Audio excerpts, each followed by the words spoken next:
Hey, I'm Mike Reynolds, and this is the People's Podcast. I'm 6 weeks out from launching the People's Cooperative, an independent Gulf Coast news outlet, on May 1st. With all the talk of litigation in the air, I decided I needed to figure out how not to get sued. Here's what I learned. Dealing with copyright issues in a constantly shifting digital environment is complicated.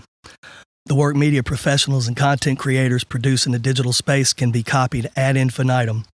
So the notion that the reproducibility of a given piece can be protected might seem like an exercise in futility. AI platforms have brought this problem to a head, essentially laundering the copyrighted inputs they're trained on. But here's the thing. Under current U.S. copyright law, copyright attaches to a creator's work at the moment of creation, whether it's registered with the government or not. Social media platforms serve as a sort of digital enclosure of the commons, based on this extraction of human creative labor, facilitated by these proprietary systems designed to maximize sharing behavior while returning as little value as possible to creators. So for media professionals, as well as content creators, the ethical and legal arguments are the same.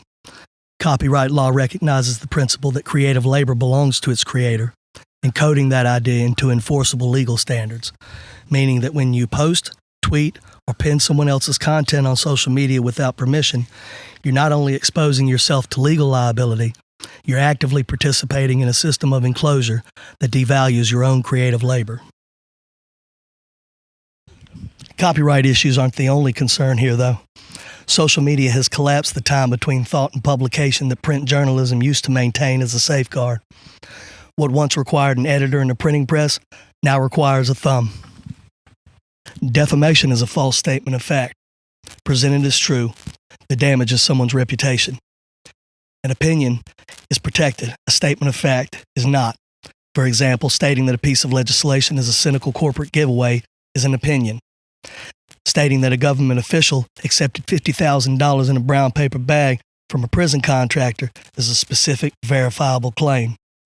If you publish and it's false, you expose yourself to legal liability. The old adage, a lie can travel around the world before the truth puts its pants on, applies here. In our ultra-connected digital world, a defamatory statement can go viral worldwide in hours.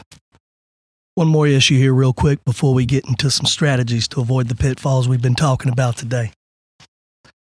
Filming people in public is generally legal.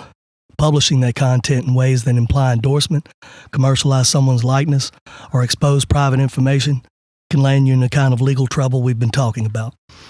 It's important to understand where that line is before you go after that great street interview.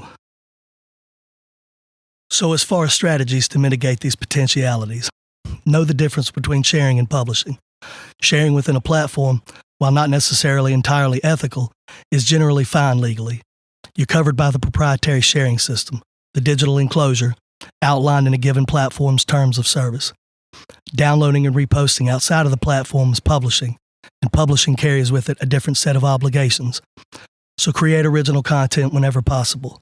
License what you didn't create. Creative Commons and royalty-free libraries exist and are usually free. Also, verify before you post. Document everything regardless of the legal implications. Understand that attribution is not permission. They are separate obligations. Permission is what satisfies your legal obligations regarding the protected work of others. The social media platforms we use are designed to make us forget that other people's creative labor belongs to them. Sharing and publishing are not the same act. Opinion and fact are not the same thing. These distinctions exist for a reason. The content creator or media professional whose work you license, attribute, seek permission for, etc., rather than simply appropriate, is a creator whose labor you're compensating. That's not even a legal compliance argument, it's a values argument. And whether you're a professional creator or not, if you're not conscious about this stuff, you can get sued. I'm Mike Reynolds, and this has been the People's Podcast, audio podcast for the People's Cooperative, independent journalism on the Gulf Coast and beyond, launching May 1st. Thanks for listening.